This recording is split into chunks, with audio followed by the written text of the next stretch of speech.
Bronco fans and football fans everywhere, and Cub fans across the country. Game 5 tomorrow. This is, we are, I'm messing already. Hello, Bronco fans and football fans everywhere. This is a show brought to you with emotion, passion, and honesty. This is Broncos Buzz. It is my comments, Spence's comments, your comments in the chat. I've already screwed it up, so it doesn't matter. You screwed it up. You want me to do the intro? No, once I went to the hat, I ran out of here right when the intro was going, and we're not live. I grabbed my hat real quick and I said, "Oh shoot, I gotta represent the Cubs, man. We're in Game 5 tomorrow night. Can't believe we won last night, man. 6-0 beat down of the Sewers. I'm sorry, I mean the Brewers. So tomorrow night's gonna be fun. Anyways, guys, thank you so very, very much for being participants of the show. Please go to the chat if you want your comments read, because we will do that. We always do. We love having you guys here. This is why we do the show. We enjoy doing it, but we also enjoy doing it because you guys are the backbone of the show. You are the reason why we do what we love to do. Spence, before we get into the actual show, how was your week, my friend? Well, it might be a little reflective in my voice tonight, but I am in the back end of a sinus infection. So if I have to do this a few times to clear up the throat, get that deep voice going and be able to say, yeah, Broncos, then we'll get there.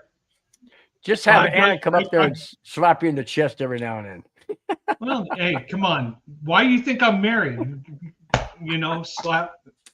I'm used to it. Yeah, we all are. We're both married. It's all good. Yeah. Yeah. It's great, man. Got a new shirt I got today. Looking sharp there. Broncos logo right here. You got the Broncos here. You got the NFL logo here, and it says Bronco down the side. Yeah, I love it. It's you know what? We need to get Mundungus to put that Right Said Fred song on there. I'm too sexy for this shirt. Oh, my shirt. Too sexy for this shirt. It's too too sexy for this shirt. Amen. Well, how was your week? How was your week? Usually you ask me, how was your week? My week was good. I worked Monday. I normally don't work Monday at the golf course, but they were shorthanded, so they asked if I'd work Monday. I forgot what it's like to work 5 days. My 5th day is tomorrow. Dude, I'm already tired after today, which is 4th day. And I know I had Tuesday off, and it's all good. But do you really have a day off when your wife says she has honeydews? No. Come on. Here's my work week. Work 5 days, honeydew 2 days. Work 5 days, honeydew 1 day, kid do the other day. That's so. It. Do you ever have a break? What's a break? Exactly. Oh, by the way, check this out. So I got home from work today, right? She knows I work. She knows we do the show tonight. So she's like, right. Okay, I'm not gonna bother you for tonight. And I'm thinking, okay, something's coming. So then she goes, I know you're gonna be tired tomorrow because you worked 5 days this week. So I know, so I'm not gonna bother you. And then she goes, Sunday, I know you're gonna watch the Bronco game at 6:30 in the morning because I know you get up at 6:30 to take the puppy out, go to the bathroom. So you'll be watching. Yes. She goes, so Monday. I'm like, yes. She goes, I have a few things I'd like you to do. I'm like, oh. I'm like, yeah, but you know what? You don't say crap. You know what you say? You go, yes, dear. I'll do whatever you want me to do. This translates to yes, dear, everybody. Hey, that's why they say on a ring there has a beginning because they have to put it together, but there is no ending. You're right. There is no ending to the honeydews. There's no ending to that. Well, no. When you get married, you don't say I do. You say yes, dear. Very true. Yeah. Very, very true. Very true. All right, guys, we're gonna get into the topics of the show. We're gonna start off like we always do with the comments in the chat. Interesting one to start. Yeah. Yeah. Very interesting. David Youngin says, I'm spending time in the hospital tonight. Hope to get out tomorrow. David, I hope everything's okay with you, my friend. You're one of our regulars. We really appreciate you being in the chat. You're always batting leadoff. And guy, we just both Spence and I really wish the best for you, man. We got thoughts and prayers going your way, man. Hope everything's going well. Victory Lap follows up by saying, get better, David. Absolutely. Absolutely. But Dungus is in the chat, and he says, "Hey, David, praying for health healing, my friend. Absolutely, absolutely. Golly, man, chat's already blowing up. I love it. Rudy, my brother-in-law from Vegas says, you're just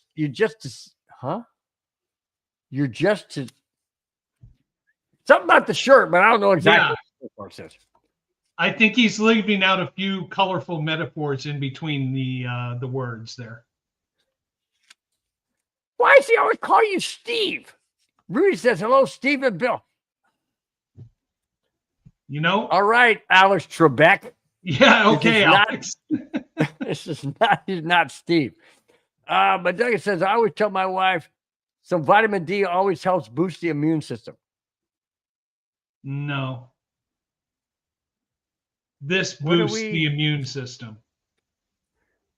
It also calms the nerves. Yeah. My essential tremor is not now it's going right now. There's my essential tremor. Wow, really? It just automatically does that? Wow, that's crazy. That's crazy. See, all right.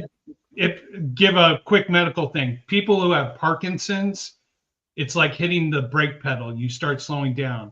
I'm the opposite. I have what's called an essential tremor, meaning my neurons are firing too fast.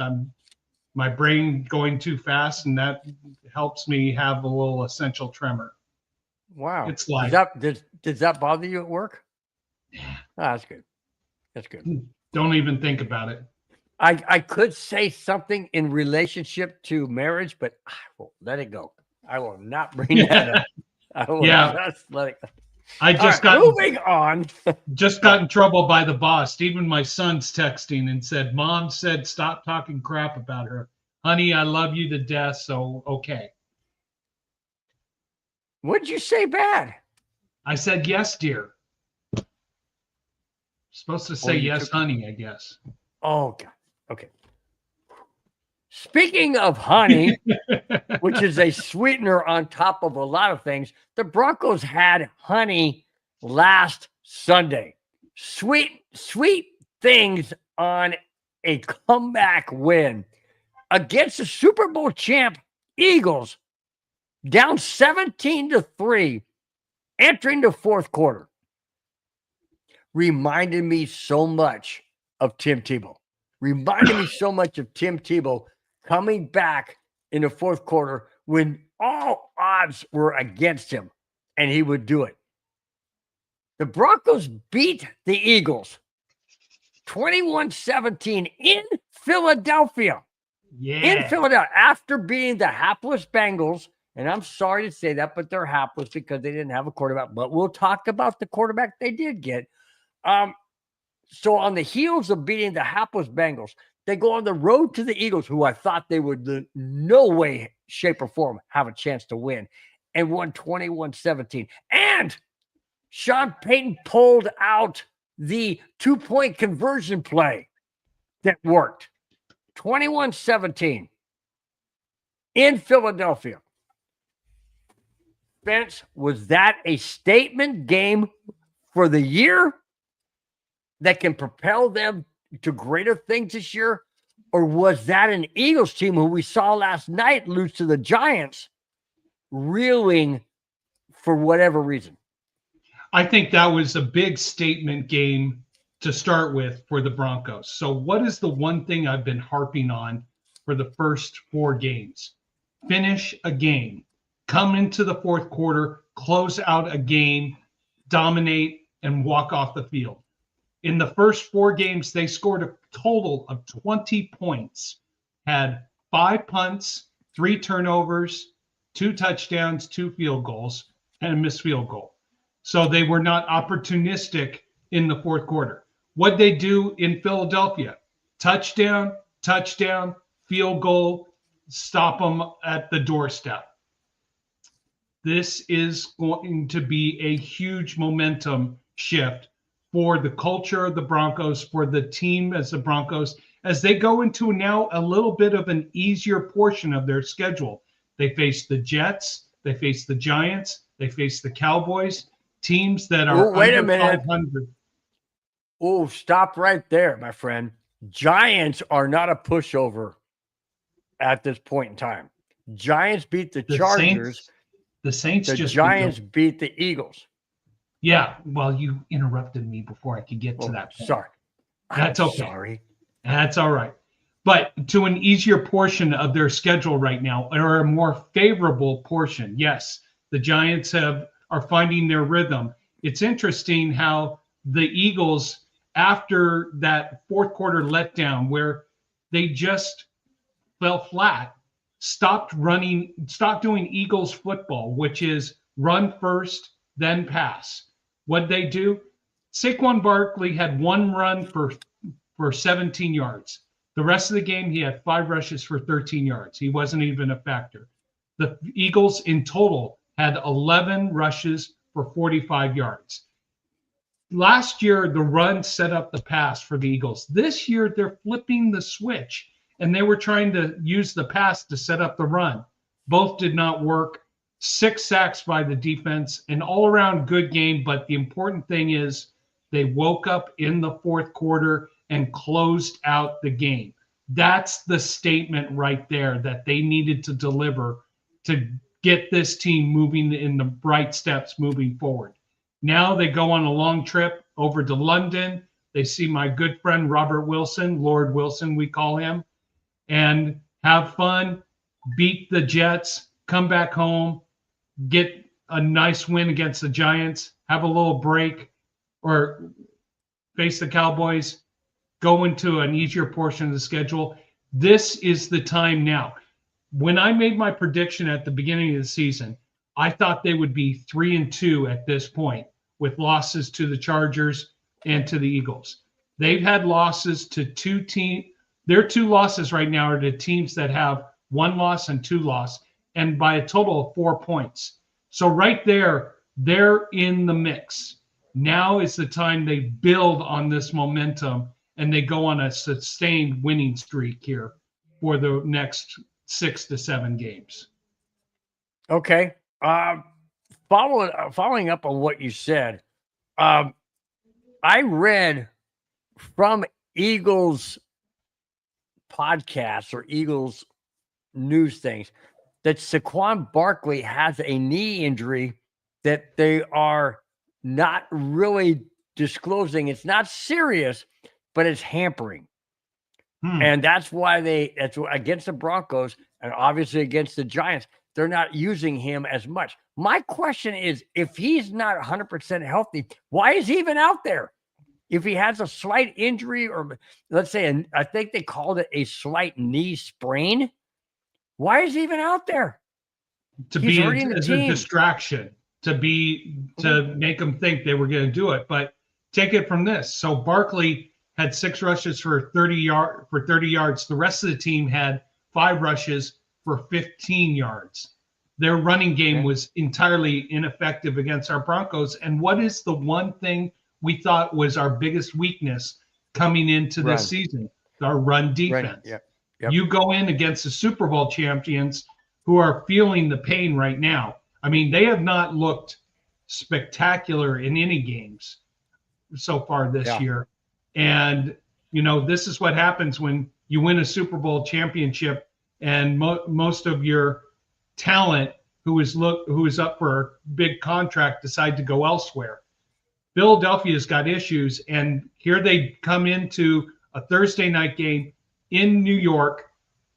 They coming off a loss. They need to rebuild that momentum, and they come out flat.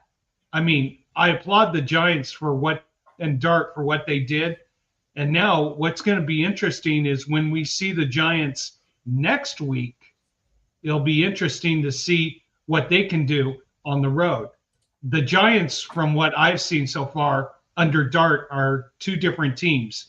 They're amazing at home. On the road, can you explain that 12-point loss at New Orleans, who is not as good as most, who are probably near the very bottom of the rest of the teams in the league? Yeah. Yeah, exactly. Exactly. Okay. Back to the chat. David Young said, "Did you notice Hey, that the Dave. Eagles got shut out twice in the second half in the last 2 weeks?" Yep, Yeah. absolutely. This was the one thing I made my comment last week. The Eagles so far this year have not played 2 complete halves. When they played Tampa Bay, they were incredible in the first half, went flat the second half. When they played the Cowboys, they were incredible. They were flat in the first half, incredible in the second half.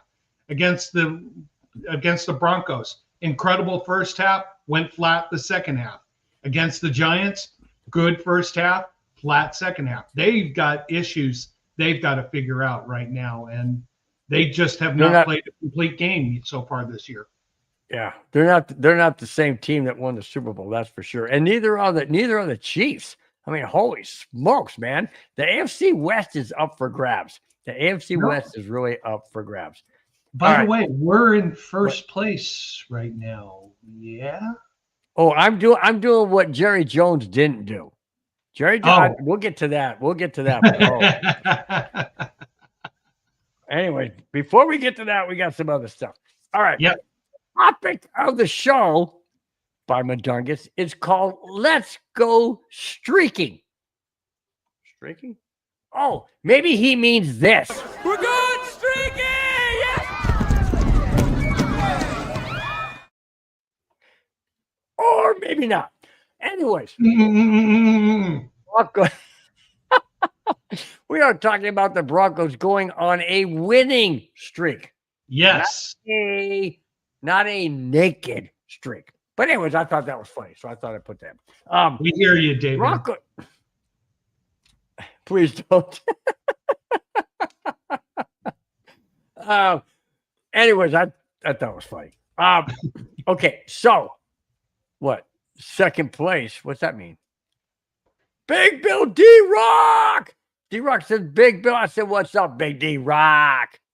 Wait for it. Follow up by saying "Spence," wherever it is.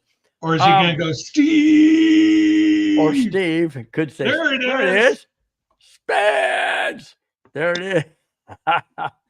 Okay. Anyways, on that note of the Broncos going streaking in London, the Broncos are coming off 2 wins against the Bengals, a beatdown, and against the Eagles, a comeback. We are now in London against the winless Jets. Okay. Here's the problem, or the thought I have. Is this going to be a trap game for the Broncos because they've come off 2 really good games, especially against the Eagles? Are they going to let their guard down against the hapless Jets 0-5? Or are they going to put the screws to them, so to speak, and continue this winning streak that the Broncos are on? Do the Broncos go 4-2 and blow out the Jets? Are they going 4-2 and it's going to be close? Or is it a trap game and somehow the Broncos lose this game late, like they lost to the Colts and like they lost to the Chargers? So here's one thing I want to point out that you said, that they've played 2 good games. No, they have played 5 good games so far. They beat Tennessee. They lost a rough game that they had against a good Colts team. They lost to your alter team that you like, the Chargers, because they just cannot win in SoFi Stadium. And they went to Philadelphia and won, and they beat Cincinnati. They have played 5 good games. Now, what I'm looking for is a complete game from start to finish. They did that against Cincinnati for about 75% of the game. Here's why I want to see them. Here's what I want to see them doing going to London. Get out to a quick lead like they did against Cincinnati and get the running game going. Don't put all the pressure on Bo Nix to make play after play after play. Don't try to run up the score and score 40 or 50. Get a comfortable lead, run the clock out, get out of London with a victory without injuries. They have the momentum. This is what we were talking about all off season. The defense is going to lead the way, and the offense is just going to do enough to get us to the next level. Look at some of the other teams some of the other quote powerhouse teams in the league right now in the AFC. You got Buffalo, got beat by New England in Buffalo. You got Baltimore, who's got issues, who's got problems. You've got the Chiefs, who are basically going down the drain. And you got Houston, who cannot figure out their offense. We are only one game behind having the best record in the league. Yes, our 2 losses are against 2 tough teams that may hurt us seeding-wise, but I think we're building momentum right now, and each game we're getting better. We're getting better. We're getting more of a complete game put together. But the Broncos are about to take a big step forward over the next 6 games. I'm looking forward to us talking about the Broncos being 7-2 going into an important game. You mentioned that we lost to a team, 2 teams with 2 really good teams. Okay, Colts. Okay. The Wagons, I mean Chargers, lost to the Giants, who are really good, and the Redskins, I mean Commanders. Back-to-back weeks. Yeah, no, the Chargers are dealing with a ton of injuries right now. Good. Well, I know, a ton of injuries right now, but when we played them, they were a complete team and they had most of their resources there. But again, we lost by 3 points. What did we do in the fourth quarter when we played against them? We only got a field goal and we had opportunities. This is the learning process. You learn how to be a better team, a more complete and successful team from your losses. They learn from Indianapolis. You can't make mistakes at the end. They learn from the Chargers. You have to play a complete fourth quarter. They learned when they played against Cincinnati. Get to a big lead. Don't run up the score. Run out the clock. Then comes Philadelphia. You're down. You finish and close out a game. This team is very, very dangerous. And if the offense can get on the same level as the defense, we're talking making big strides into the playoffs.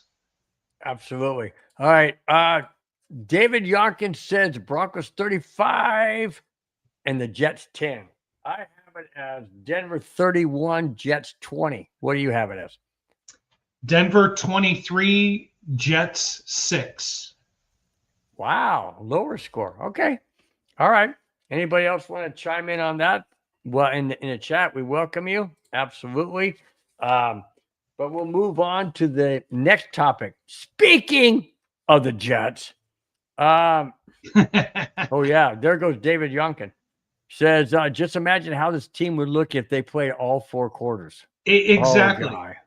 Oh, no. And David, we saw that in the Cincinnati game. They played, I would say, a great half, a good third quarter, but that second half wasn't the expectations we'd like to see, where they keep scoring and scoring. It was the rational output. Run the ball, run the clock, get off the field without any injuries. So I would say this.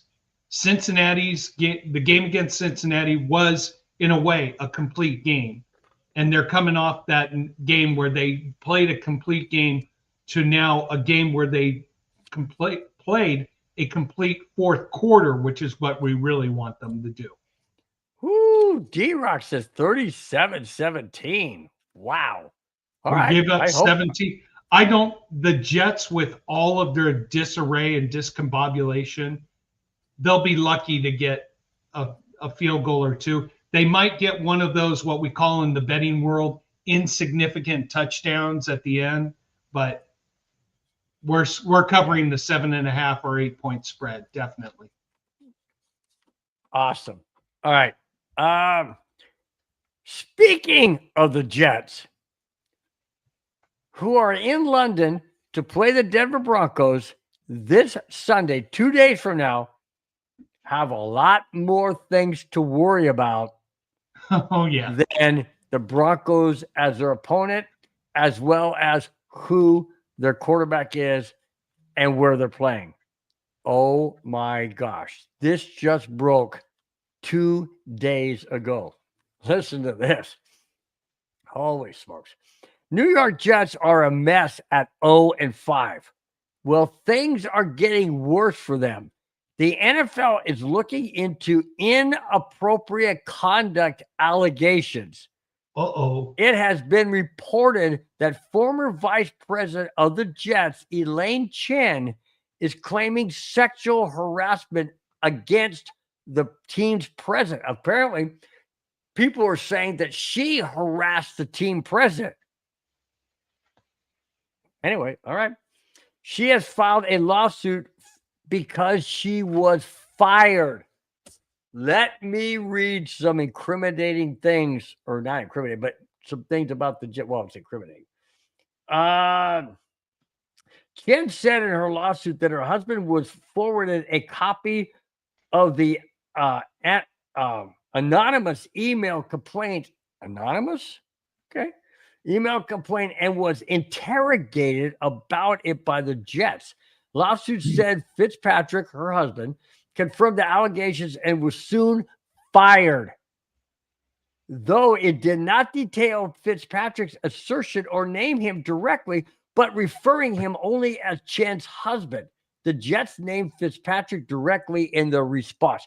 This is ugly, guys. This is ugly. Let me continue one last comment. Chen said that she was asked by the team about the email, and she said her only connection to the situation was that she was married to her husband. She said she had no firsthand knowledge of the alleged harassment, but that she had heard that Elia harassed other female employees, of which she reported. End of quote. Holy smokes. She reports the allegations about the president. They fire her and her husband, who had some connection with the Jets, and now her lawsuit is against the Jets. And all of this happens 2 days, 3 days, 4 days prior to the Jets playing the Broncos. Do you think the score is still going to be 31-20? I don't know, man. Wow. I mean, this is a situation where it gets ugly and even uglier. The problem that we're going to have here is it's he said versus she said, but it's going to be such great soap opera drama. I just want more. Come on, give me more. Give me more. Come on, TMZ. Come on, anybody. It's the JETS, Jets. It's DRAMA, drama. Bring it. I want more.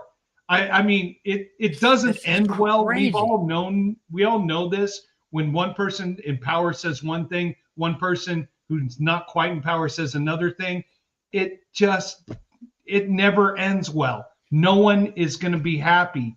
They could sue each other until they're run out of money. Guess who wins in the end? The lawyers. Oh yeah. Bobby, my nephew says happy Friday. I say happy Friday to you, my friend. Glad you're in the chat, man. Glad you're watching. Really do appreciate it. Boy, this whole Jets thing. I mean, just take it on the surface is bad enough. But to sit there, be fired because you were the quote whistleblower about somebody else having, sexual, what was it, misconduct? Come on, man. You got to expose that stuff. You got to, and then you're fired for it. Isn't that protected? Yeah. You're not supposed to be fired for exposing, sexual misconduct or any type of Like, it could be assault or whatever. I mean, you're not supposed to protect that. Wow. The Jets I are a know mess. this is going to get beyond ugly. And of course, it's in New York. So, yeah, I mean, all the networks, all the news outlets are right there. I mean, anybody who had the Jets under and wins this year, just go collect your winnings right now. And maybe we're gonna get you it. know what? Maybe it's a good time for Jackass right of the now. Week. Yeah, why not? It's down a way, but hang on. Let me keep everything else in order that I want to do, or we want to do. We put this behind that. Oh, let's go and do it. Since my nephew Bobby brought this up, Jets having a tough week. Former Jet Mark Sanchez making Jets look bad. How about making Fox Sports look bad, as well as himself? All right, Bobby, you brought it up in the chat. We are going to do it right now, out of sequence, but we're doing it. Here is this week's Jackass of the Week. You suck, you jackass. Well, maybe we shouldn't say you suck. Maybe we should say you suck down too much alcohol. Exactly. There you go. Now you're talking. This is ridiculous. This is ridiculously crazy, ridiculously stupid. But I'm going to go off on this, and I'm going to let you finish up on this topic. Here we go. Got to get my breath because I'm going to go crazy. Former NFL quarterback and Fox analyst has been arrested on multiple charges stemming from a stabbing, physical assault of a delivery driver at 12:30 a.m. in Indianapolis. Yep. Who are we talking about? We're talking about who my nephew Bobby said, Mark Sanchez. Wait a minute. 12:30 in the morning? Oh, yeah, by the way, he was by himself, drunk off his ass. Yep. Walking down the street, not knowing anywhere he's going. It gets better. Hold on, guys. Buckle your seatbelts because I'm going to bring it. Here it is. Sanchez was there to be on the Fox broadcast of the Colts-Raiders game last Sunday. Okay, fine. What is he doing walking down the street by him freaking self? Hold on. A truck driver pulls in. I've watched the video. There's surveillance video. I saw the video too. Doesn't show everything, but it shows enough. This truck driver pulls in, minding his own business, doing it, the job he's supposed to do, which is picking up old oil from a restaurant and bringing and dropping off new fresh oil for the next day. Yep. Okay? So they asked the company owners why they come so late. Said, well, it all depends on their schedule, depends on the stores, what's a great time for them to come in. Okay, fine. That's all well and good. What in seven's name is Sanchez doing there? So Sanchez sees this guy pull down the alley where he thinks and feels he cannot be there. So he runs up to the truck driver's door, tries to open it up, and the truck driver is holding it closed. And Sanchez, apparently the window is open or he got it somehow, some way.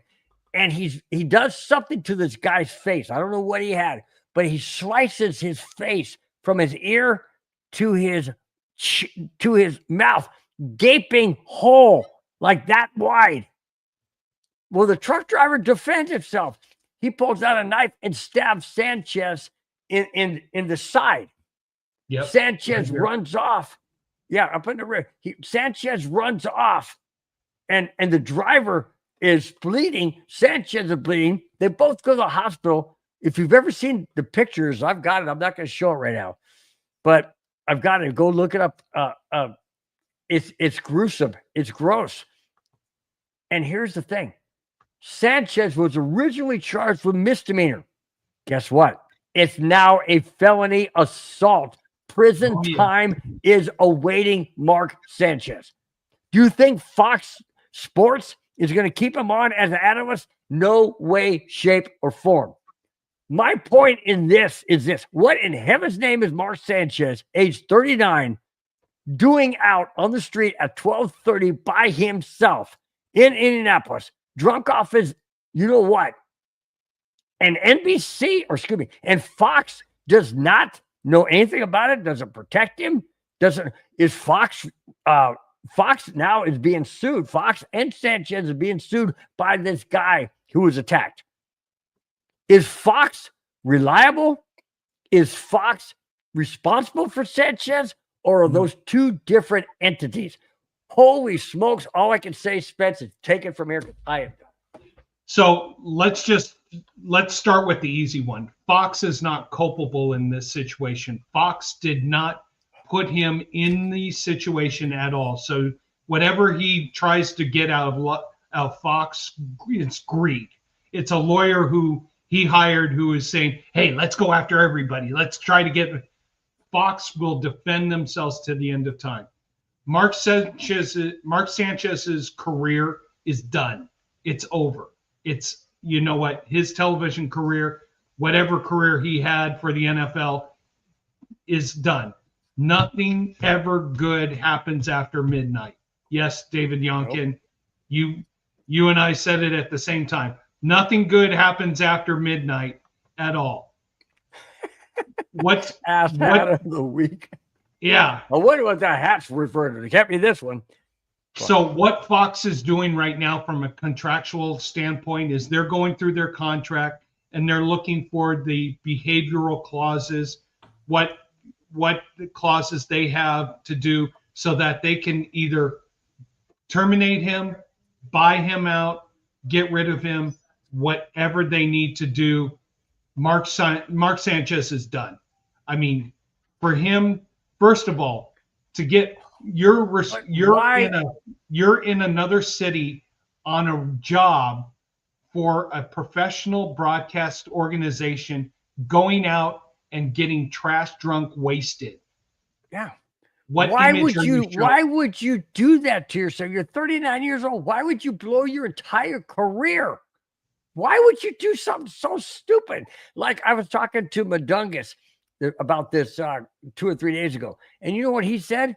Madungus said, dude, stay home. You're not married. You don't have to be out, stay home, do what you want to do at home. Why are you out and about doing something stupid? And now your career is gone. Your reputation is gone, ruined, and everything else is gone. No. And you know why? Because he's at the top. At the time, he was at the top of his game. He was getting up and up and up and getting experience. It's that level of invincibility that you, me, everybody here in Dom Mars, D Rock, Robert Moreno, A Smith, everybody here in the chat. We've all done this before. You get to this level that you think you're invincible. You can do whatever you want. Nothing is going to happen to you. There's going to be no repercussions. And then, bam, something happens, puts you at the bottom of the mountain or even lower. Mark Sanchez is going to have to rebuild his career from scratch. And it's not going to be in sports broadcasting. It's not going to be in sports entertainment. It's not going to be anything to do with football. He's got to go into a different direction and restart his life. I wish the best for him, but he's got some serious issues that he has to address first and foremost. Let me ask you this. I know you're married. I know you have a couple kids. It's all well and good, and which is fantastic. I love that. My question to you is this. Have you ever felt that, have you ever even thought about doing something that stupid, that crazy? No. Why? When I go and watch my, every now and then I go and watch my brother-in-law's house, or I go and watch my son's house. I watch their animals and stuff while they're on vacation. I'll watch them for 4 or 5 days, whatever. I never just, I'll sit back, I'll barbecue some stuff, I'll have a couple beers, whatever. I don't ever sit there. You know what's a good idea? I think I might go down the street to why? Why? Why would I? No, there's no reason to do that. I'm by myself. Sure, I'm married and whatnot, but I'm by myself at that time. No, I kick back with the animals. I sit back, watch it, whatever. I don't do things like that. No, and I, you know what? I don't get it. I don't get it. I am beyond happily married. My wife and I celebrated our 10-year anniversary here early in March. I love her to death. Yeah. I stare at her all the time when she's not looking at me, and I admire Or when her. you're not looking at me on the show. Yeah. And I have 2 amazing kids. One of them who's 10 years old, 10 and a half. You ready for this? Wow. He's Wow. 5'6". He's 5'6", and he's 10. Damn. You know the day's coming when I'm going to go, Aiden, you're grounded. And he's going to go, yeah, right, Dad. It's coming. And he bashes a baseball like no other. I've got a daughter who's 9, who's been on here, who's drop dead gorgeous and is amazing, loving, cares a lot about the world, smart girl, knows her multiplication tables. So why would I ever want to do something stupid or go To ruin all of that. to a To ruin position all of that. that is going to hurt my family at any time? And Yep. Now, of course, Mark Chant. We're not gonna delve into this any much deeper. Just the last thought here. He's not married. I get that. It's still 12:30 in the morning. What the hell are you doing? I mean, just stupid. yeah, Robert Mio says, if Robert Mio, one last comment. So I want you to comment on this because of your background. If Fox knew he was an alcoholic, does that make them capable or culpable? culpable. Here's the thing. You now have to prove, or you have to get an email, or you have to get some kind of communication or pictures that upper management at Fox knew that he was an alcoholic and he was out partying. Very difficult to prove.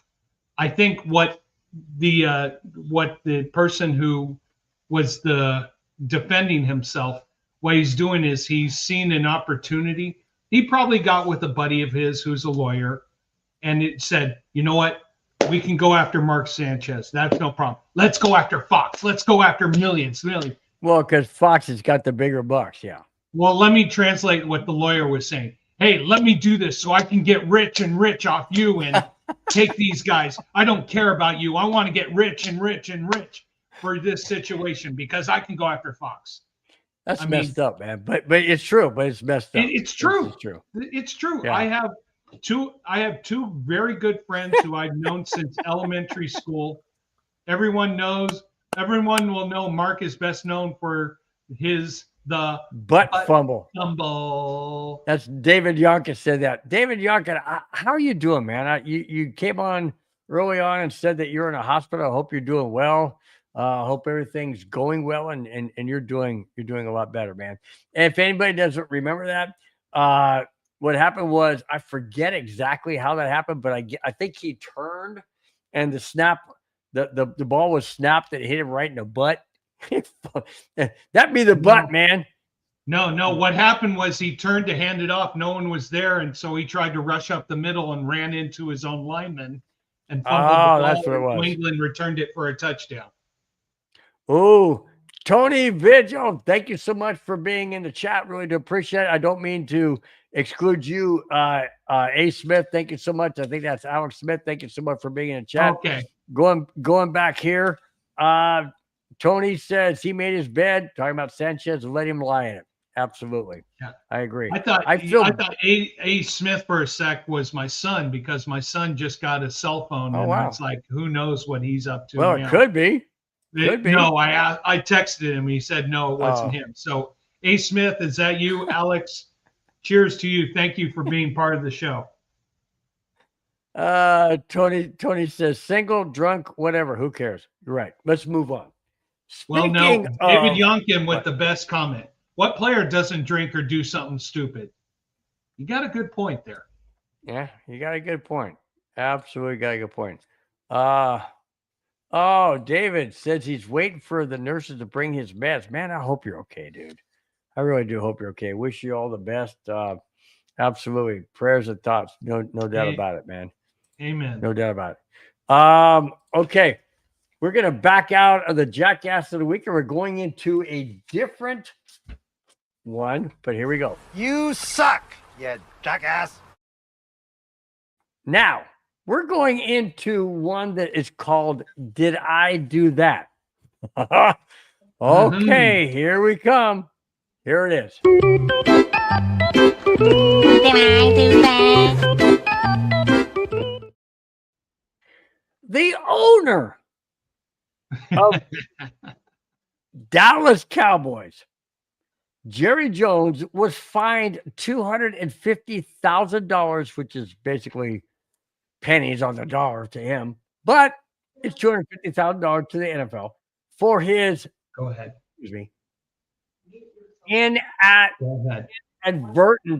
inadvertent obscene gesture towards fans at MetLife Stadium last Sunday. The Cowboys were playing the Giants in New Jersey, and apparently Jerry Jones was waving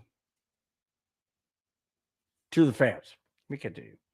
I quote, Jerry Jones said, and I quote, there wasn't any antagonistic issue or anything like that.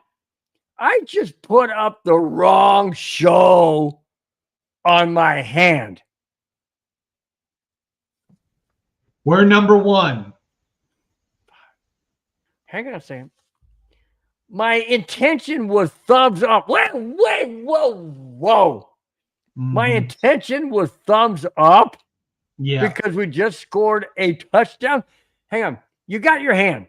Okay. Everybody's got a hand, right? You do a thumbs up this way. You don't do a thumbs up that way. Jerry, you just don't. Okay. By the way, end quote. Yeah. Are you freaking kidding me? It was inadvertent. I didn't mean it. I meant to do a thumbs up. So what? So basically, he pulled a Mark Sanchez, and he drank too much and didn't remember and wasn't culpable for his actions because he's an NFL owner and he can get away with it, even though he's got 10 cameras on him at all times going. You want to know something? Yeah. Joe Brewer, that is classic. You beat me. Joe Brewer said Jerry had seizure. I had a seizure, and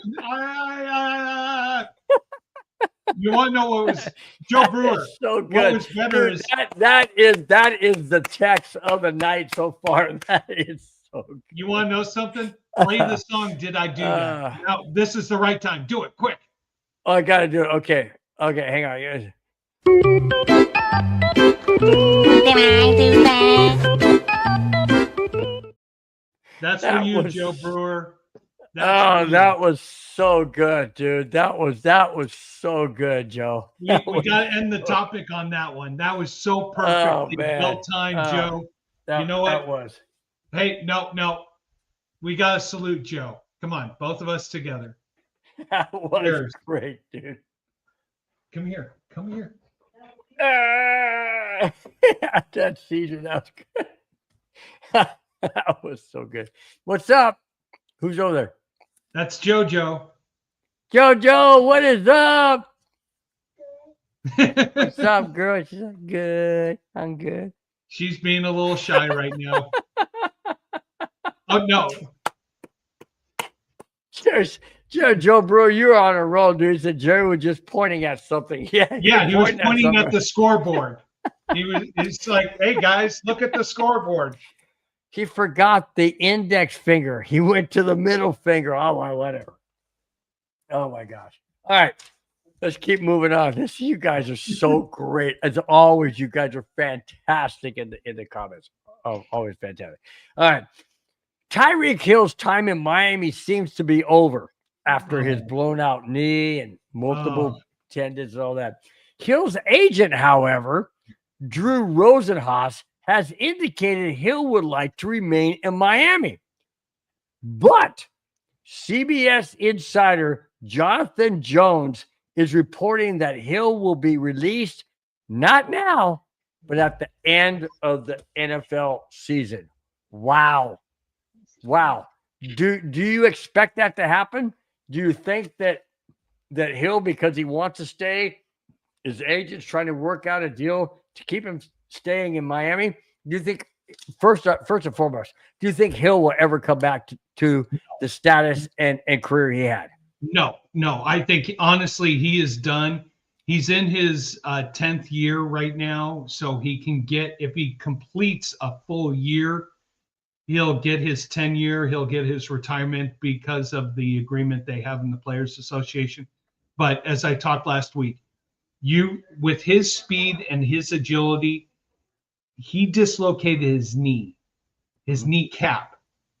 Imagine ACL, all the ligaments that were stabilized before that play now being unstable. They're bye-bye. Yeah, no. Now being the unstable. You cannot regenerate or rebirth those ligaments to that level. Holy smokes, Joe, you are on fire tonight, dude. Wow. Joe Brewer says Hill can stay in Miami, just not as a football player. Wow. You know what? I wish Wow. I wish we had the song for the Miami Vice intro. But oh my gosh. His knee is never going to be the same. What if he does try to come back, which I really hope he doesn't, he's going to try to make one cut on that knee and he's going to blow it out again. Once you have dislocated your kneecap and you've destabilized all of the ligaments there, you cannot have the same aggressive push-off maneuvers with the MCL and ACL that you had beforehand.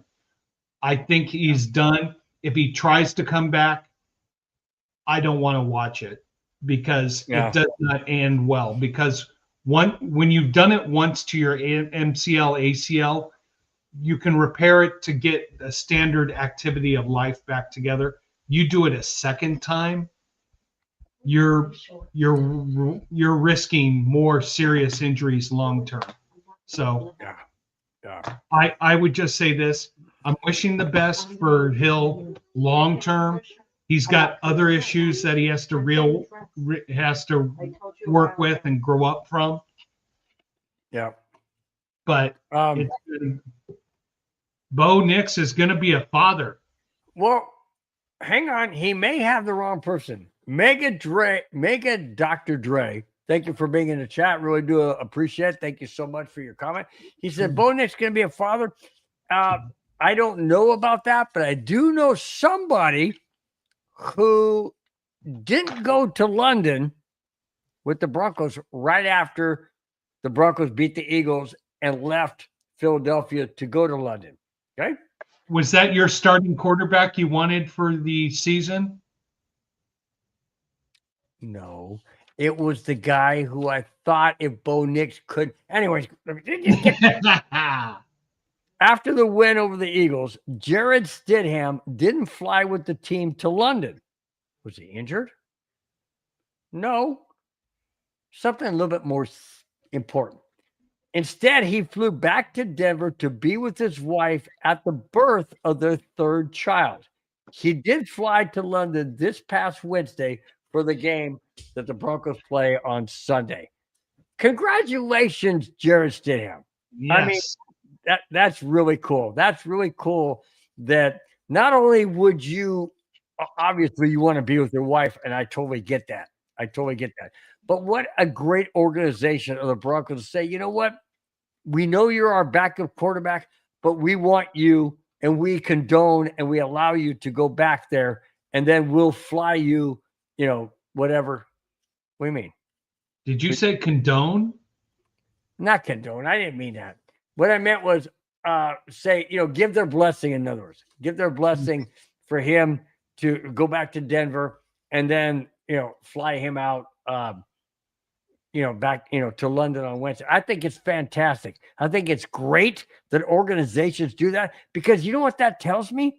That tells me the organization is just as important to winning games, but they're also as important as to the human side of each one of these players, not only health-wise, but family-wise. And that's what I love about the Broncos, the organization that is now owned by the Walton Penner ownership group. I think it's fantastic. I think they have an absolute great focus on how they approach this team and how they approach the players. And I think the players really appreciate and admire and love to be here in Denver. And I got a story about that coming up in regards to J.K. Dobbins, in regards to how he feels about the Broncos. What do you think about Stidham and going back and being there with his wife?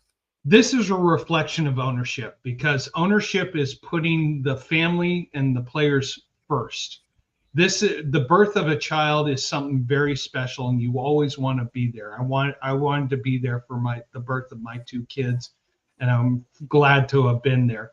But this is an organization that shows the priority is your family first, football second.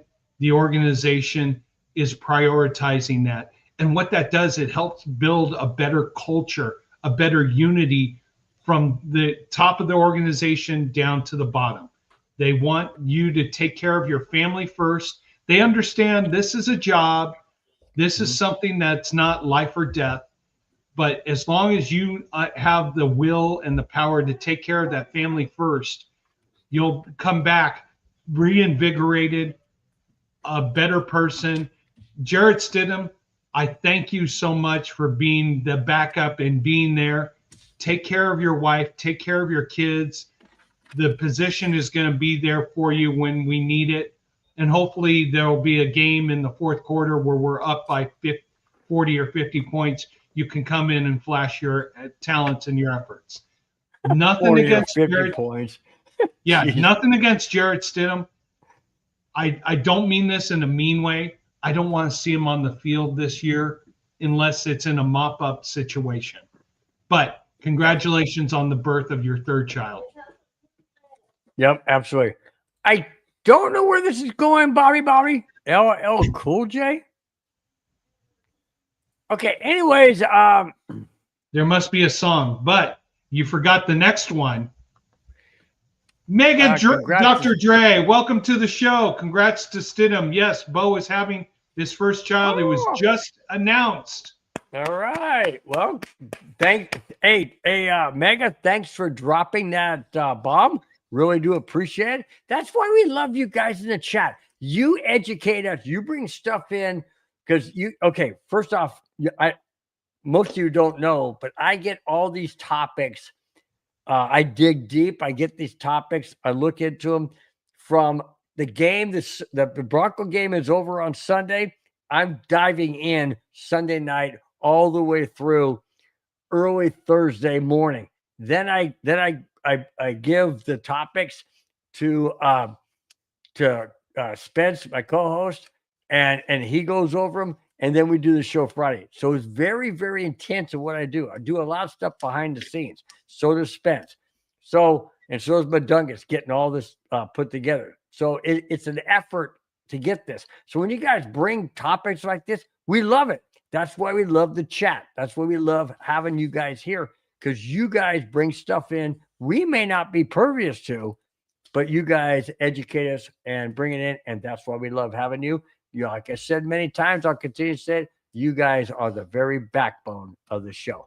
Okay, speaking we love going off the board sometimes. I mean, yes, we have topics, we have things organized, but when someone brings something into the chat, hey, we love going on tangents. That's part of the buzz that we love of this show, and we thank you guys for bringing that to the show. Absolutely. Speaking of J.K. Dobbins, listen to this, okay? J.K. Dobbins signed with the Broncos in June, and that's considered late with free agency signings. However, his production has been outstanding. He is 5th in rushing yards, 323 for the season, 5 games. He has 3 touchdowns, and he's averaging a robust 5.7 yards per carry. Dobbins said, and I quote, being in Denver, listen to this, guys. This is important. This is how people feel when they come to the Broncos. Dobbins said, and I quote, being in Denver is a match made in heaven. It's my favorite place to play. Get it, guys? My favorite place to play. Where did he play before? Yeah, the Wagoners. That's right, in LA. I continue. And I just fit in. I feel like I fit. I'm a horse. The Broncos give me that energy. I feel like I'm a horse with this team. End quote. What better statement to say? Now, he's not really a horse, but his point being is he feels energized. He feels energetic. He feels like he can put this team on his back. And averaging 5.7 yards a carry, yeah, he's putting this team on his back. And I love the fact that he says, I fit in. I feel energetic. I feel like I'm a horse. I love this place. Name anybody who's ever come to Denver, including Peyton Manning, who was a Indianapolis Colt for all those years. Where's Peyton Manning reside? He resides in Denver. Why? He loves this place. Anybody who comes to Denver and plays for the Broncos loves this place. Spence, let me ask you a question. You have a family that lives in Colorado. Why do you think people who come to Denver and play for the Broncos love it, stay here, and appreciate the Bronco organization? Well, I think it starts with ownership, because ownership wants to create a family culture. Yeah, winning is part of the prerogative, but you start with the family and taking care of the employees first. You make them feel like they're part of the decision making, they're part of the success, they're part of the failures, but they're involved in every aspect of this. This is why I keep promoting the culture, the culture, the culture. You know, that's a work thing. You guys probably have it at your work. Some director is like, oh, we have to work on our culture. There's talking about working on the culture and actually doing action to promote it and to make it better. This is what the Walton family is doing. They're promoting a culture where they're making sure these guys, we don't know everything behind the scenes. Wouldn't be surprised if a lot of these players are in meetings that may be above their pay grade, above their level. They're involved with the organization because the success of the organization depends on the success of the individuals who contribute to it. If you don't have people who want the team to be successful, someone leaving a voicemail, was that you, Dad? But someone being a part of the organization, putting the organization first, not their personal goals. I'll give you an example. Look at Nick Bonito. Nick Bonito, after some other player, I'm not going to say his name, made $47 million a year, took 20 to 25 million a year. Why? He could have gone out in the free agency market and made a whole lot more, or does he want to symbolize his success with playoff success, Super Bowls, organization, other promotions that are going to help? And all of you Bronco fans, when Nick Bonito got the contract, he didn't go out and get trash drunk wasted. He did a video. It's like, yes, now let's go win a Super Bowl. He took that celebration as like, okay, I got what I wanted, but I didn't hurt the team. Now I'm going to go out there and earn every dollar of it. This is the culture that the Walton family and the Denver Broncos are building. They want people who want team first, not individuals, not Ocho Cinco, where it's about me making catches. It's about the team success. That is why the potential for the Bronco organization, and the Broncos are huge, bigger, and better. And it may not be reflected this year, but in years to come, that culture is going to expand, and this team is going to be near the top or a dominant factor for years to come. And it starts with ownership, and it's reflective all through every resource that's involved in this organization. Chewy's Raider coverage. What is up? Thank you so much for chiming in. He said Broncos are buzzing. Be careful. Follows that up with nice win, fellas. Thank you so much. You. Sorry about your Raiders. Chewy went on a rant the other night about Geno Smith. I saw it. Chewy, you and I had a little talk here. This is the Geno Smith we unfortunately knew. So you guys have a brutal decision you've got to make for the next steps taking forward. Do you stick with Geno? Move to, I think it's at Tucker? Is it someone else? The Raiders have got decisions they got to make. So I don't envy you guys. I mean, you look so good going to New England, and since then it's just gone. Well, let me bring in a before we get that. Richie Rich says hi. So Richie Rich, what's happening? Speaking of a team Raiders needing a quarterback, how about this one? Oh boy. With Joe Burrow injured and out for a length of time, the Cincinnati Bengals have signed who? Yeah. Joe Flacco. Flacco will replace Jake Browning as the Bengals starting quarterback. Can it get any worse for the Bengals going forward? Why would you have Joe Flacco when there's other quarterbacks out there you can get? Or why would the Raiders not go after a quarterback? I'm not saying Joe Flacco, but why not somebody else who's out there? I mean, are the Raiders just set on Geno Smith moving forward? But the Bengals going after Joe Flacco, does that help the Bengals? Seriously? Does that really help the Bengals? Joe Flacco's 40 years old. Holy smokes, dude. He's a statue. Why would you bench Jake Browning? Obviously, he's not played that well. But to go to Joe Flacco, is that an improvement? What do you think? First of all, I got to correct you. They didn't sign him. They traded a 5th-round draft pick for a 6th-round draft pick and Joe Flacco. They traded. Stupid. They traded. Cleveland just went, okay, thank you. I mean, I know Cincinnati is desperate for a quarterback. Joe got hurt. You know, that's kind of like being desperate on a what's it called in high school when you go to a dance. What's that thing called in high school when you go to dance? The senior prom. Senior prom. It's kind of like when you go to senior prom, you're desperate and you'll just take anybody. Oh, this is like what that reminds me of. I'll just say, "Oh God, what did I just do? Oh, what did I just give up to get this?" So you give your best buddy, I'll give you. Oh God, never mind. Yeah, it's kind of like that, right? I hate to give the analogy, but it's kind of like similar, correct? Yeah, it doesn't make sense unless. Oh my gosh.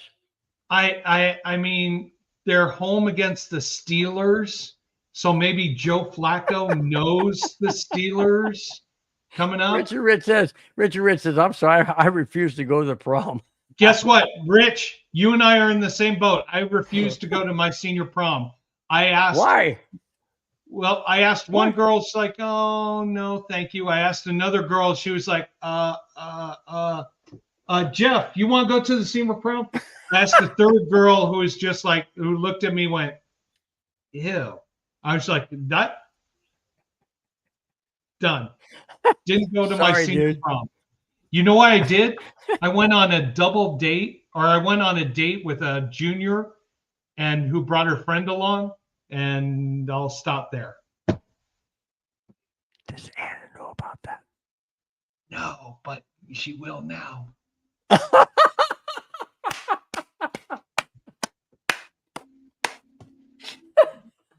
Oh, my mom's just texted. It's like, oh, that's what you were doing with the red Mustang out that night. Yeah. I love this show, man. Oh, you guys in the chat, this is why we love you guys. You guys bring up so many cool topics and it goes a different direction, and you never know what's going to come out from us. And again, I have to admit, I forget that this is recorded and it's live. And Don't worry. Whatever we say on here is going to get back. Yeah, my wife's going to replay and go, remember what you said? Oh my gosh. Richard Rich says, I was asked to go to a prom by 3 or 4 different girls. I just refused to go. How come, Rich? You don't want to dance, or you don't dance, or you don't like the girls, or I mean, I don't know. Just curious. Sorry, Dan. Just curious. Joe Brewer, being the third wheel blows. Not when you're the primary wheel, Joe. Not when you're the primary wheel. Okay, I'm looking for my next topic real quick. Oh my gosh. Wow. That escalated quickly. Amen. Although Richard Rich says, hey, the prom after party was great. Okay, amen. There you go. There you go. If you go to the after party and it's the best thing, then you don't need to dance. You don't need to, have to associate, whatever. All right. Woo, moving on. I love doing this show. I love this show. The Denver Broncos shocked the NFL world with a win over the Super Bowl champ Eagles last Sunday. Yeah, that's an understatement. There was even an accomplishment that hasn't happened since 2018. With Denver trailing 17-3 entering the fourth quarter, no team has come back for 14 plus points down entering the fourth quarter against a defending Super Bowl champ and won the game since 2018. Are the Broncos shocking people to the degree that the NFL is taking notice? Or is this just the development of Bo Nix, Sean Payton's offense, Vance Joseph defense, the cohesiveness of the organization from the owners on down to the Broncos now saying, guess what? We are back. Deal with us. I think this is the Broncos learning to win in the fourth quarter. Okay. The other games against Indy, they had an opportunity to put that game away. They did not. Against the Chargers, your Chargers, they had a chance to put that game away. They did not. Against Tennessee, they were up. They didn't put them away. They won the game by 8, but they didn't really put them away. Against the Bengals, they put them away because they ran the ball and they ran the clock out.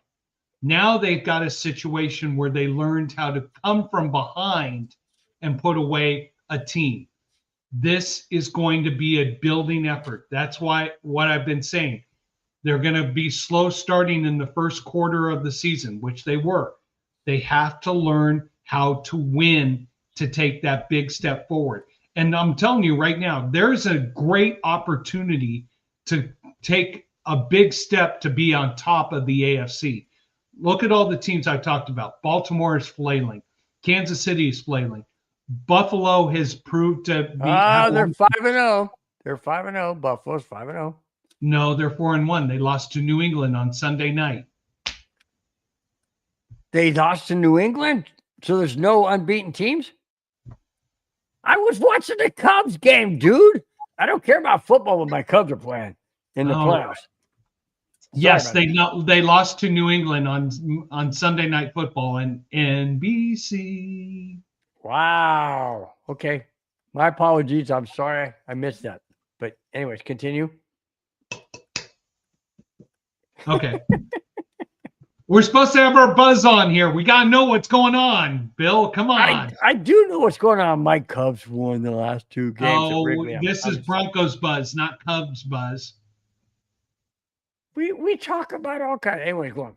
Oh, okay. But this is all part of the development of the Broncos, and they have an opportunity here to I'll bring that back. I'll bring that back up, Joe. Go ahead. They have an opportunity to go to the top of the AFC. Indy has got the tiebreaker against them. They can get that tiebreaker back against the Chargers. But look who else is near the top. You got the Pittsburgh Steelers, who've got a good record, but they have issues. Buffalo, they have issues. You go to the AFC South, Houston has issues. Tennessee, Jacksonville, I think we can handle them. You go to the AFC North. I talked about Pittsburgh already. You go to the AFC West. There is an opportunity right now to take a big step forward. And these next 6 games for the Broncos could put them into a better position. I don't want us to have to go to Buffalo again in January for a playoff game. We need to have Buffalo lose one more game. New England basically exposed a lot of Buffalo's weaknesses. Now can other people take care of it? Buffalo's schedule for the rest of the year is easy for them. Our schedule, I like our schedule the rest of the way. I mean, the real difficult games that we have left is we got to go play the Washington Redskins, Commanders, after a bye week. We have to face Kansas City on Christmas. You think the NFL is going to let Kansas City lose on Christmas Day? No. And then we're going to probably Christmas gift. Then we're going to have a huge game against the Chargers to close out the season, which is going to probably be for the division, for the number 1 seed or number 2 seed. So the Broncos have a huge opportunity here, and they need to continue developing, but they have to do 3 things very important. They've got to get off to a good start. They have to finish a game in the 4th quarter and play a complete game. We haven't seen all 3 of those aspects yet, but I have a lot of enthusiasm, especially after these last 2 games where they played a great game against Cincinnati and they had an incredible 4th quarter against the Eagles. All right. I agree. Joe Brewer says, Bill, the Broncos shocked you on Sunday because, if I remember, your sky was falling. Rants. No. Yeah. No, when you're trailing 17-3, entering the 4th quarter, do you really think you're going to come back and win when you haven't done jack diddly squat in the first 3 quarters? No, that's not skies falling. That's realistic expectations. What happened was Tim Tebow showed up in the form of Bo Nix. That's what happened. Because if you guys recall, Tim Tebow would pull off some magic in the 4th quarter. So hey, if Bo Nix can have a little bit of Tim Tebow in his veins, I love it. So Joe you Brewer thought? Go ahead. Huh? Go ahead. No, go ahead. Say Joe Brewer follows up by saying, Bill, I refuse to do what it says under your name. Let me go back.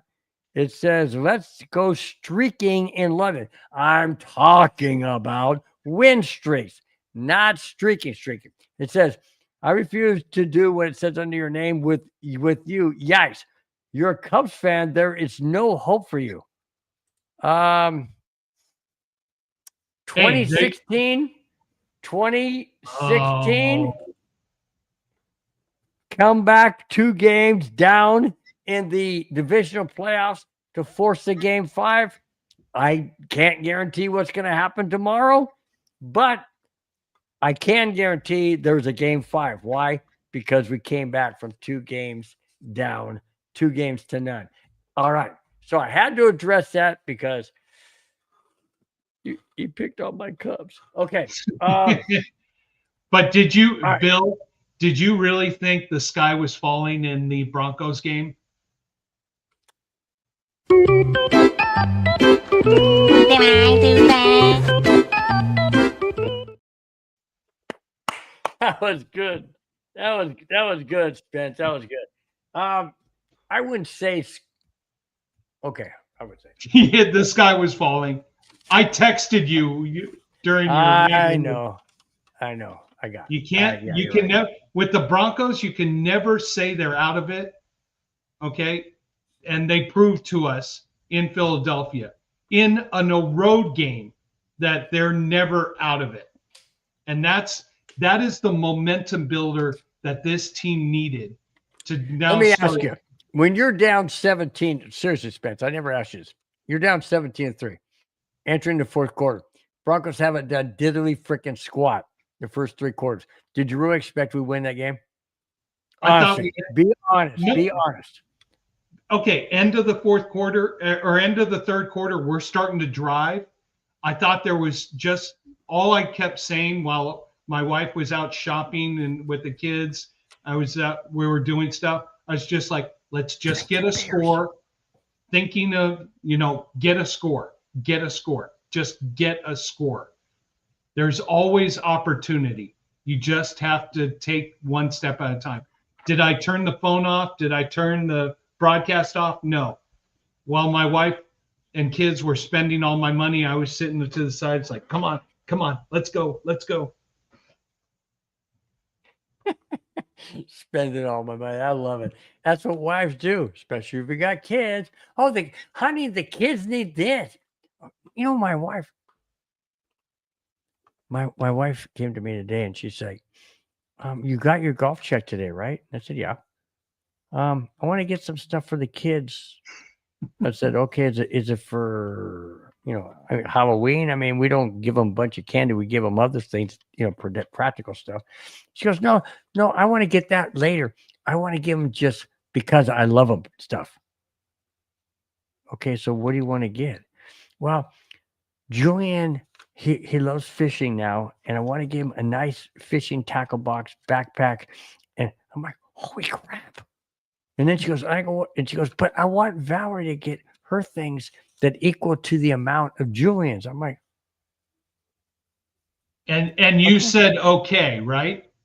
I said okay. Did I do that?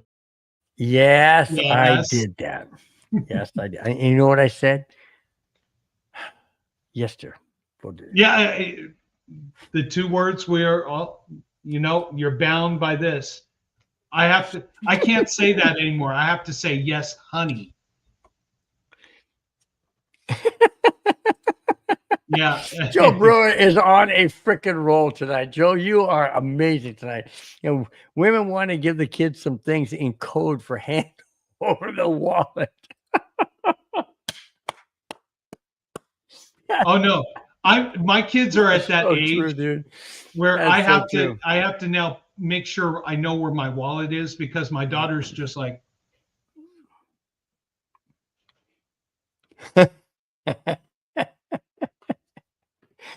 Uh-huh. Oh yeah. It's gonna happen. Yep. It's gonna happen. Yep. All right. We are down to, usually I say the last 2, but we're down to the last 3. Honestly, I got these 2, and I have this one right here that we're going to do right now. And we're going to try and get this as close to an hour and a half as possible. Might go an hour and 40 minutes. Here we go. That's good. With a quarter of the season in the books, the Broncos defense looks even better than last season. Denver has allowed 16.8 points per game, second lowest in the entire NFL, while totaling 15 sacks, first best, and 41 quarterback hits, also ranked first best. The team pressure rate of 47.1 is best in the NFL. Is this Broncos defense better than the 2015 defense that won the Super Bowl? Is it close? Could it be close? Could it be better? Or what do you think after 5 games, Spence?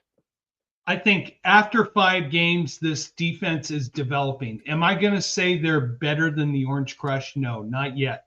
Because in order for me to give you that accolade, go win a Super Bowl. But right now, they're proving themselves. They had a little hiccup with Indianapolis. There were some injuries. Indianapolis exposed a little problem here or there, but the 2015 defense was so awesome, so dominant, and they proved themselves year after year after that. So I think this defense right now is developing into something special. And what's going to be more unique, which I talked about earlier, is when you develop a culture, just like the Bears had back in the mid 80s, you develop that culture, people are going to want to come to you.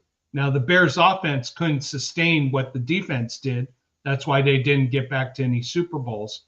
So let's see what the defense can do. And people are going to want to come and play in Denver. They're going to want to be a part of this defense, which could be the dominant defense for years to come. So the answer is, I can't tell you yes right now, but let's talk about it in the off season. I want to see how this defense does against some of the best come playoff time when you're playing for a Super Bowl championship. All right. Before we go into the next topic, we only got 2 left. Joe Brewer and Mega Dr. Dre come up with some great comments, so I'll put them in. Joe Brewer first said, no, 2015 historically great, and the Hall of Fame players on it.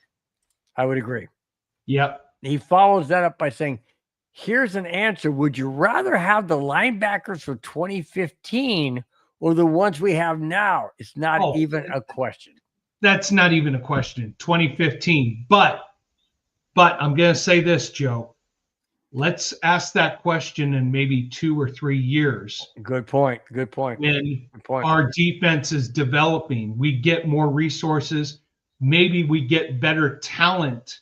Nothing against Singleton and some of the linebackers we have right now, but we have more significant talent at the linebacker position who is both attacking the quarterback and defending the tight ends and the running backs very well. Now let me ask you this question. Would you rather have Nick Bonito now or Von Miller at the end of his career in Denver? Nick Bonito now.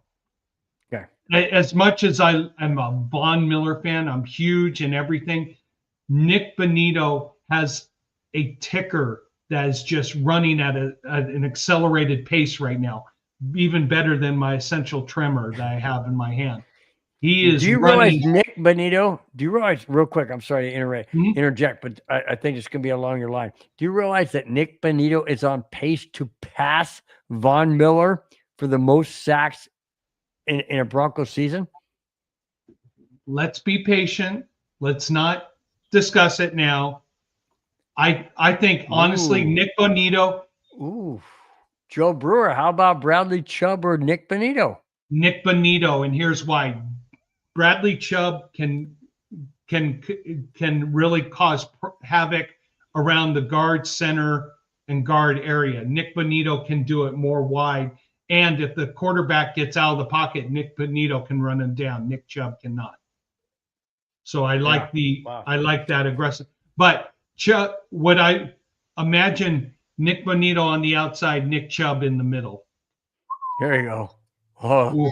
Well, a la Von Miller and DeMarcus Ware. They're both on ends. They're both on ends, and they both penetrated in and allowed the guys in the center to make their move. So yeah, that's Nick Bonito is insane. I am so glad he got that contract, and he is really living up to that contract. He really, really is. And I'm glad that he didn't try to break the bank. He realized that if he wants, he can have more riches and more successes if he doesn't take everything now. If he helps, if he takes what he needs and what makes him very comfortable, very happy, and lets his other teammates. This is part of the Bronco culture. Don't break the bank. take what you need so that others can get what they can, and you can cement your legacy in history. I mean, the Broncos have a chance. I mean, the only other team right now who could cement a legacy for the next 5 to 10 years is probably Buffalo. But I think the Broncos have the ability right now, culturally, defensively, and offensively, to cement a huge legacy for years to come.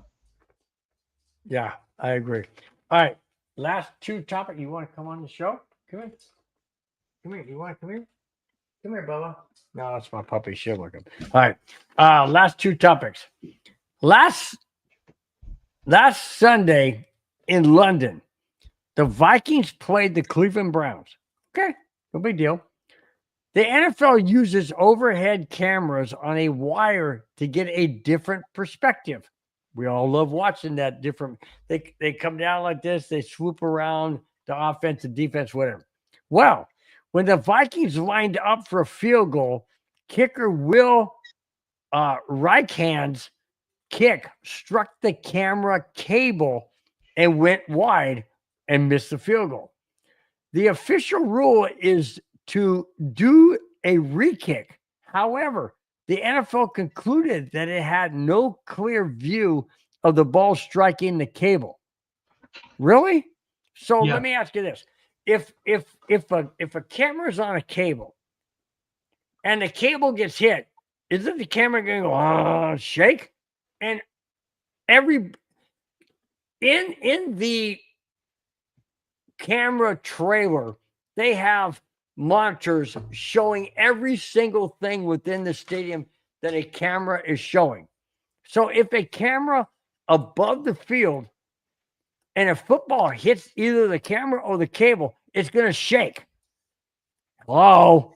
Doesn't that tell you that the ball hit the mother freaking cable? Oh, no, it just shook because of what? No. What do you mean you don't have proof that the ball, you don't have a good proof that the ball hit the cable? What are you, stupid? The kick is supposed to be redone. And if the cable's in the way, move the freaking camera. Then you get a re-kick.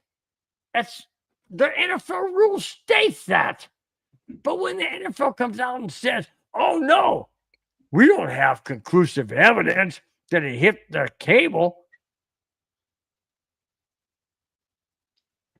Two things. Do you have evidence that my microphone's shaking? Hello? I mean, come on, man. Seriously? I'm so sick and tired of the NFL. In my opinion, it's like the NFL is trying to favor certain teams, certain games, certain situations. I don't want to say that, but come on. How would you not know that the football hit the cable? It's going to shake the camera. It has to. Am I wrong? Come on, Spence. No, I think you have two things. One, I saw so many videos, and it's not definitive per se. Now, that's Alex. The ball that goes was like that automatically. that was the game in London between Minnesota and the Browns. The Browns. So you see the ball.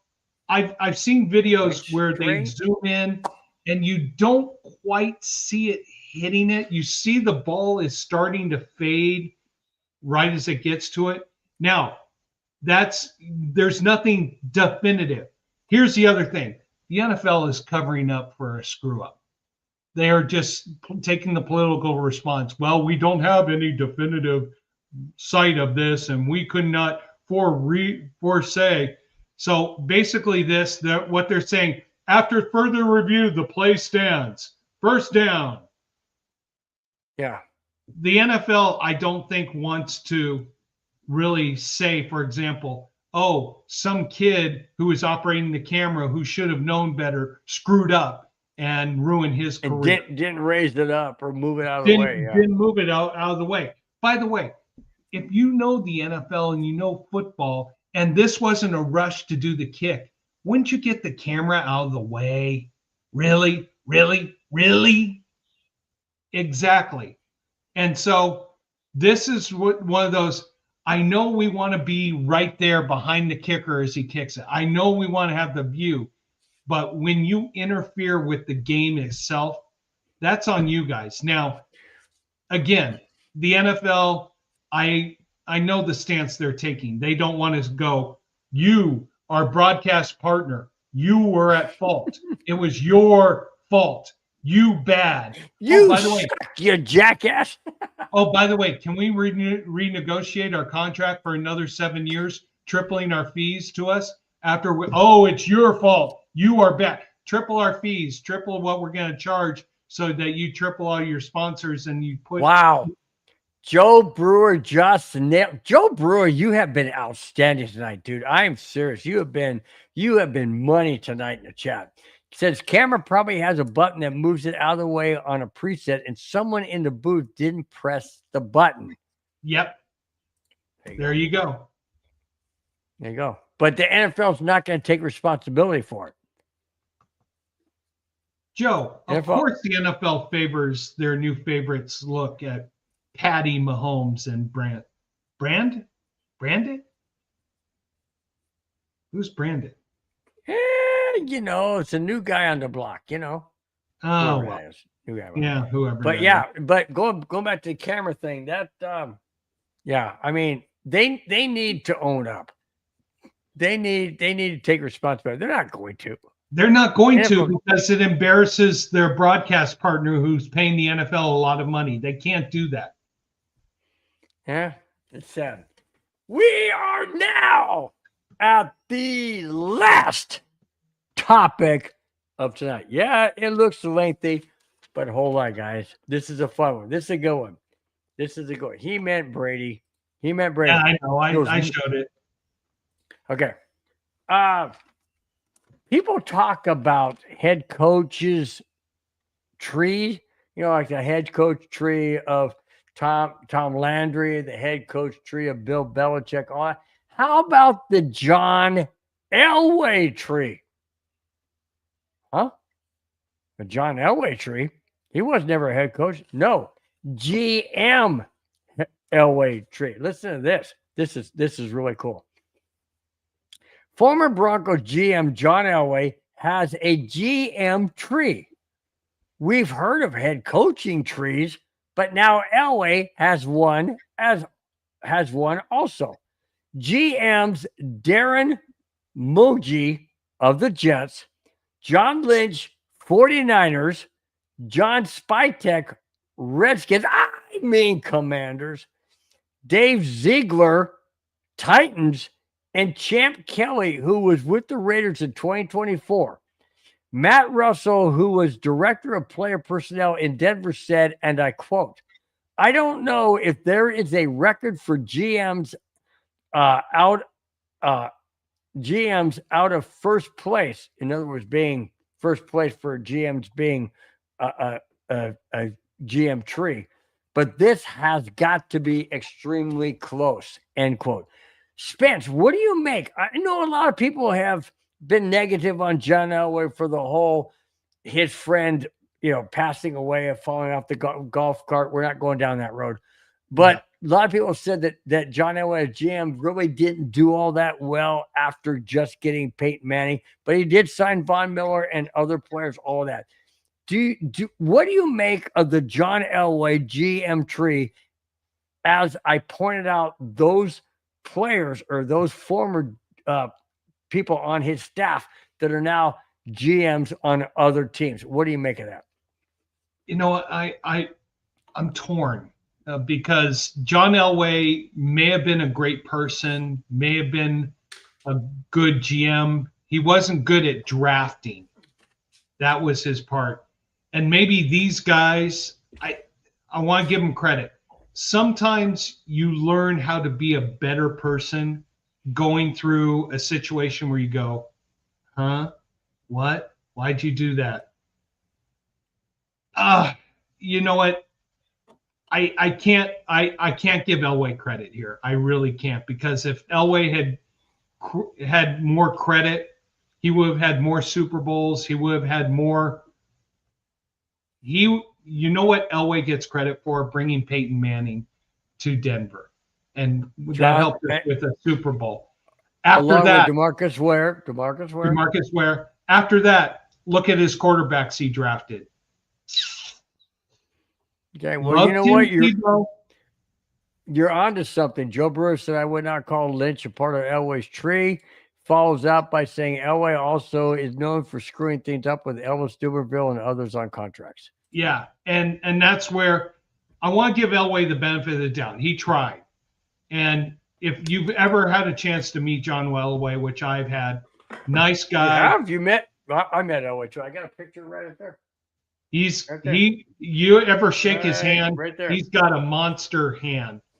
Oh, But as an executive or as a GM, I can't give him credit. Yeah, you know, Joe Brewer, good comment here. Don't forget, Elway and Manning butted heads on the O-line and not really putting Manning behind a turnstile on O-line. So, up. The boss just texted. Time to go. Yes. Okay, so we have concluded. Normally we conclude with our predictions. We did that earlier because of the topic of the show. So, Spence, run down those people in the chat that have been so engaging, especially Joe Brewer. Thank you so much, Joe. You guys, you were the best tonight. Really the best. Thanks so much. Go ahead, Spence. Run it down. Would you? So we'll start with David Yonkin. David, I hope you're doing well. I know you're in the hospital. I hope you're getting released tomorrow. Thank you so much. Feel better. Hope all is going well. Victory lap. Thank you so much. I